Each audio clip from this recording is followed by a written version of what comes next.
probably in line with all the incentives that the government has introduced at the moment. They always set a sunset clause. But just before the sun is setting, they rise it again. So in Singapore, the incentives have no nightfall. It's always sunset and then sunrise. Now GST, minor tweaking to GST to make ourselves more competitive. So the importation of clinical trial materials will be zero rated because we are trying to grow ourselves into the hub for pharmaceutical and bioscience, health science. So this is actually very interesting and important for the sector because it's questionable what is the market value, even though you get it back, but the hassle of making payment and reclaiming becomes a cash flow issue. Now, approved contract manufacturer and trader scheme. Up until now, approved contract manufacturer and trader scheme applies to the manufacturing sector, so that if a local contract manufacturer does contract manufacturing for a foreign principal, the importation of materials will be zero rated. So in the same way now, this ACMT scheme will be extended to contract manufacturers for the biomedical sector.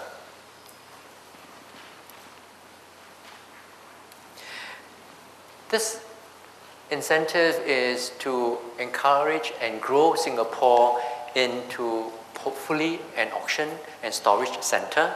So if we have specialized storage and other value-added services, these will be zero rated. So example will be storage of high value-added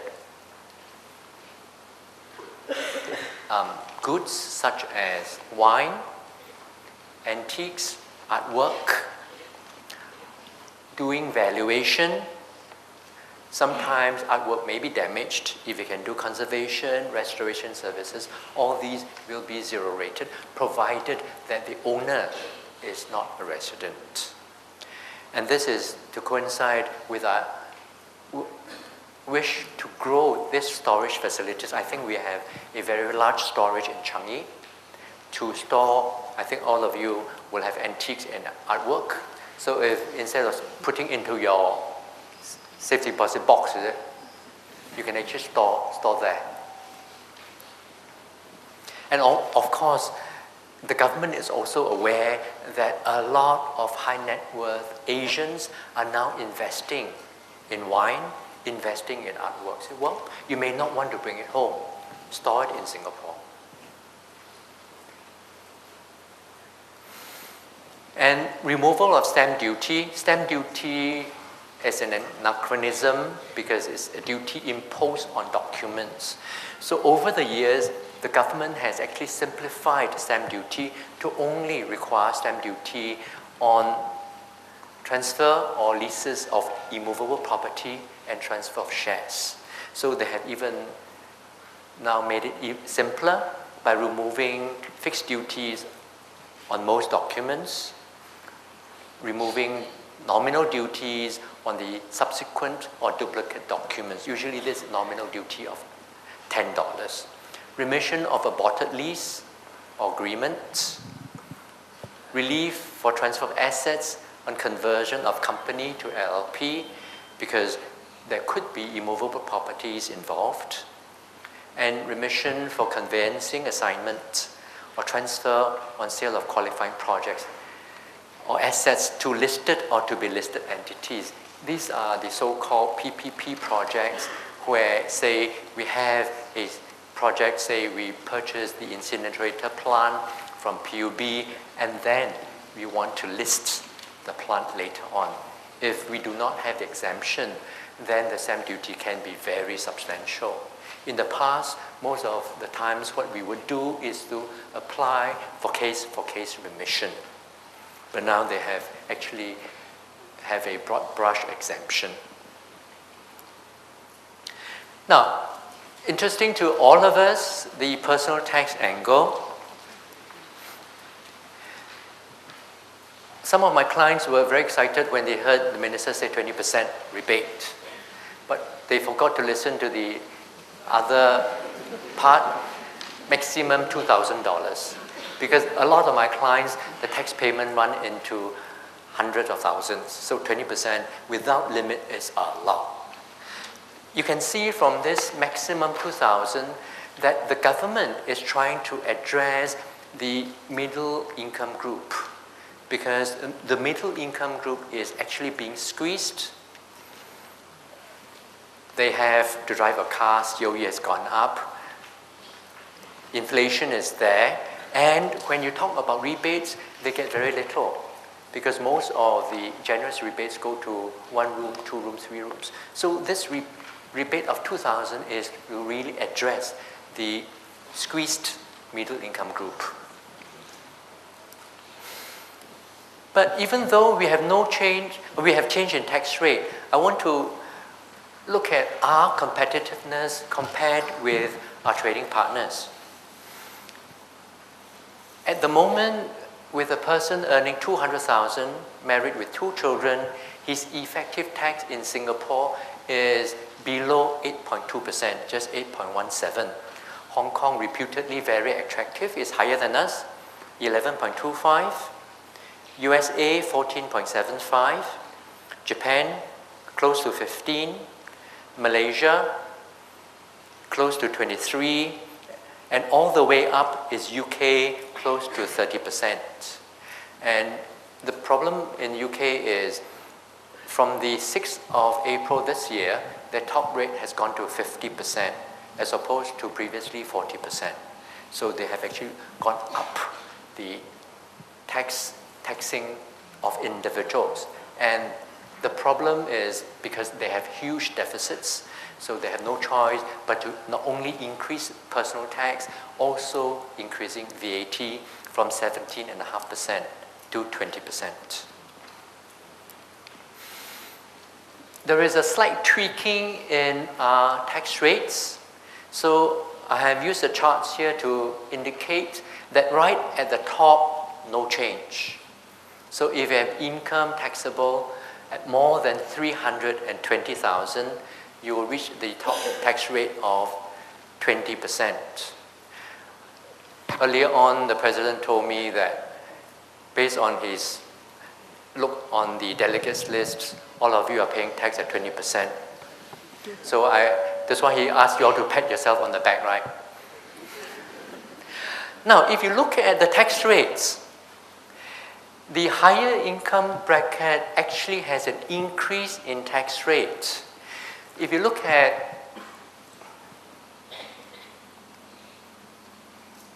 I'm horrible at IT, so I don't know how to use this pointer. Where's the pointer? Here's the pointer. If you look at the 160,000 from 160 to 320, YA11, we are taxed at 17%. But for YA12 onwards, we actually pay 18%. So it's higher than 17. So at the top, anything more than 120,000, there is a slight creeping up in marginal tax rate. So as Dr. Maggot indicated earlier on, the tweaking of the tax rate actually is most pronounced for people in the 120,000 taxable range. Because if you look at 120,000, at both ends, you are paying tax at a rate lower.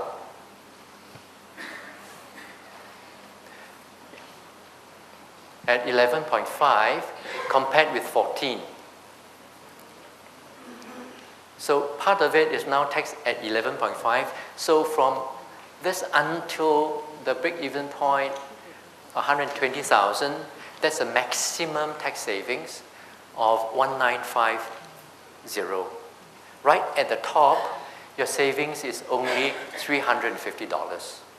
But I always tell my client, it is better to pay tax, because if you don't pay tax, you are waiting for government handouts, not very good. That's why people say it's better to give than to receive.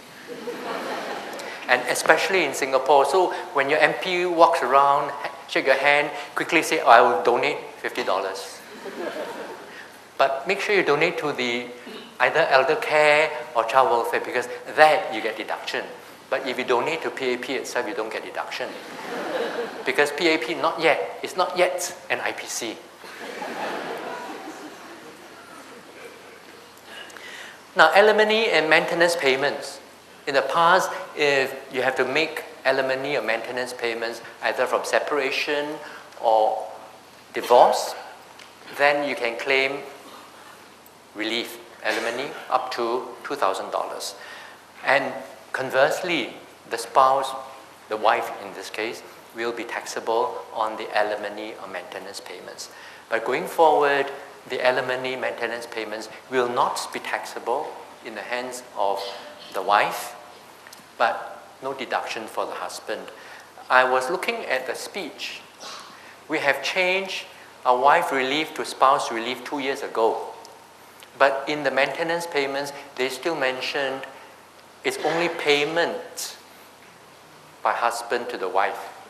But I thought nowadays, women earn more than men. So in order that the divorced husband can maintain his own standard of living, surely the better off wife should be maintaining the husband, right? So maybe we should tell the finance minister this afternoon to change it to spouse maintenance payments. Now, CPF, slight tweaking as well.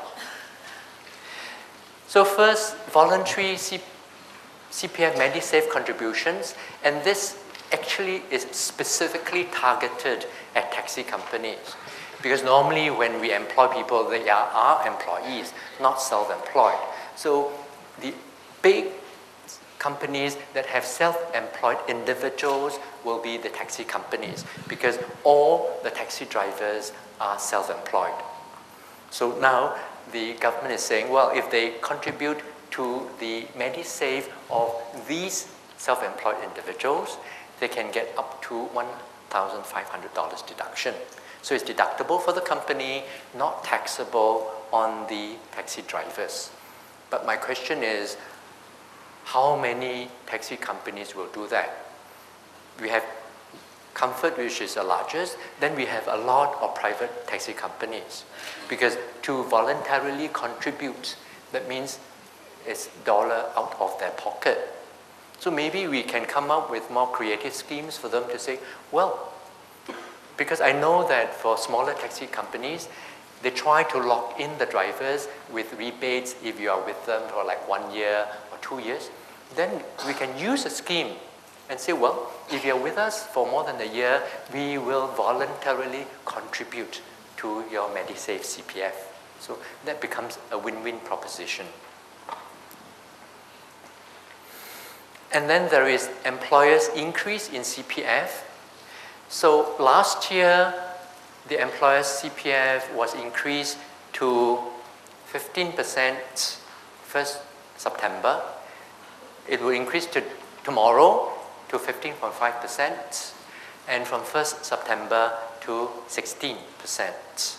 And this brings us back to the old rate of a combined total of 36%. But I think not many of you in this crowd can remember what was our previous rate. Our previous rate, that was some time back, was 50%. Was 25 employer, 25% employee. The other good thing is the contribution cap is also increased from 4,500 to 5,000. And this will be effective from 1st September to coincide with the 16% increase in CPF.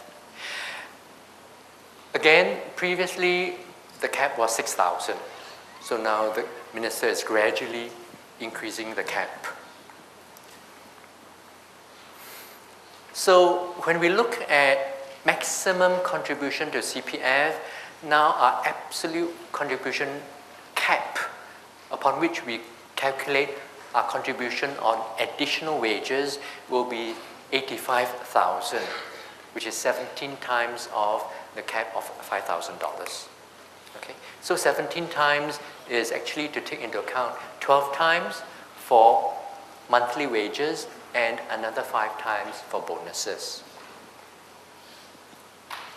And SRS contributions are increased accordingly to 85,000. So for Singaporeans and PRs, you can contribute up to 15% of 8,005. For expatriates, 35% of 85,000. I'll spend a few minutes to look at recent developments. First, the voluntary disclosure program. Now, this program is to encourage taxpayers who either made mistakes or filed wrong returns to voluntarily disclose this to the IRAS. So without the voluntary disclosure regime, if we file an incorrect return, you can be penalized for up to 100% of tax undercharged. And if you file an incorrect return without reasonable excuse or through negligence, you can be fined up to 200% of tax undercharge. And for withholding tax, we have to account for withholding by the 15th of the month following the month of payment. So if we are late, then we'll be fined straight away 5%, and for every complete month that the withholding is still outstanding, we pay another 1% per month up to another additional 15. So the total late payment penalties will be 20%, 5 plus 15. But under the voluntary disclosure program, if our voluntary disclosure is timely meaning within 1 year, if it's more than a year, then they will impose a small penalty. Very important, it must be accurate and complete and self-initiated. Then the voluntary disclosure program will come in. So IRAS has indicated that if they begin to ask questions and then you quickly go and tell them, that is not considered as self-initiated. It must be before they even ask. And the voluntary disclosure program is only good for once. So if you do it again next year, the concession will not apply. But it is not applicable for willful evasion. Now, I've spoken to the Deputy Commissioner. I was asking her, well, your voluntary program must be to encourage people to come forward, even for evasion cases. Because if you say, well, it will not cover evasion cases, then the tax evaders will say, okay, in that case, I have nothing to lose, I just wait. Right? So my feeling is that they should also cover willful evasion, but probably with some penalties, but not completely cut these evaders out. Because honestly, sometimes we do make mistakes, but we want to turn over a new leaf.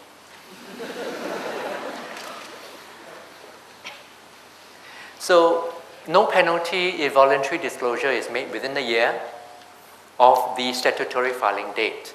Now, so for companies, our statutory filing is 31st July.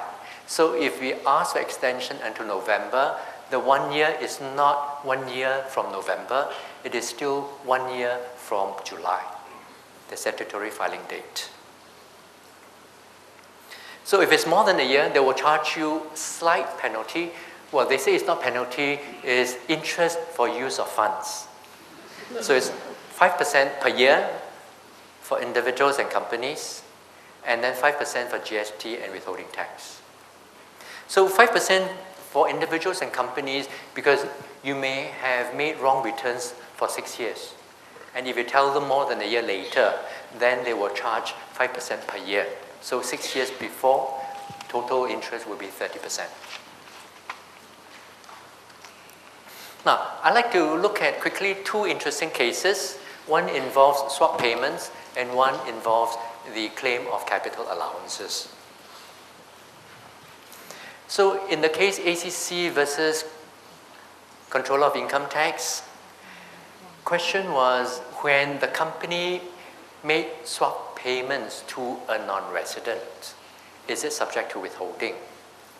And it was held by the High Court that as long as the swap payments were not connected to loans or indebtedness, no withholding will be applicable. Because up until now, IRIS has always taken the position that when you have swap payments, whether it's interest rate swap, foreign exchange rate swap, these must have underlying debt. But in this particular case, the company in Singapore did not have underlying debt. It was doing a back-to-back swap on behalf of its subsidiary overseas. So for the holding company, there was no indebtedness, hence not subject to withholding.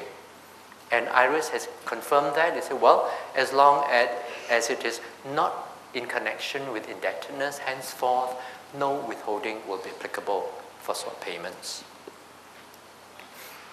Now, this case involves a claim of capital allowances. ZF, a company in Singapore, received a contract to build and operate dormitories.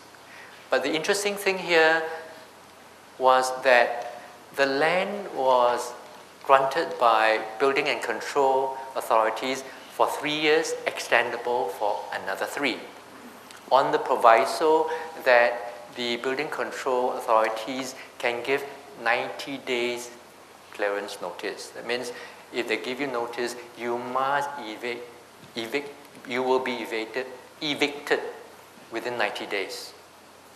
So what happened in this case was the company actually used prefabricated, portable and demountable dormitories. So it sought to claim the cost of these demountable dormitories for capital allowances. IRIS say no, this is a building, it's not a plant, therefore no CA available. And in fact, this case went all the way up to the Court of Appeal. The Board of Review, the High Court held that the dormitories were buildings, but the Court of Appeal held that the dormitories were plant because they were portable, they were demountable, and they can be refabricated anywhere else. So it's not fixed. So henceforth, whenever we have questionable things, we have to ask, is this a structure within which we carry on business, which in this case will be a building, or with which we carry on the business? Because this were held to be equipment with which the company held to carry on its business or provide provision of accommodation.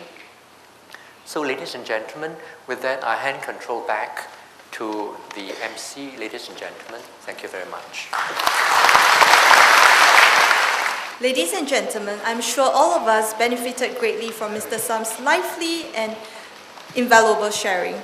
Let us now proceed for a 30 minutes tea break and reconvene at 11:10 a.m. Please also take this time to complete the feedback form and hand it to any of our staff members. Thank you.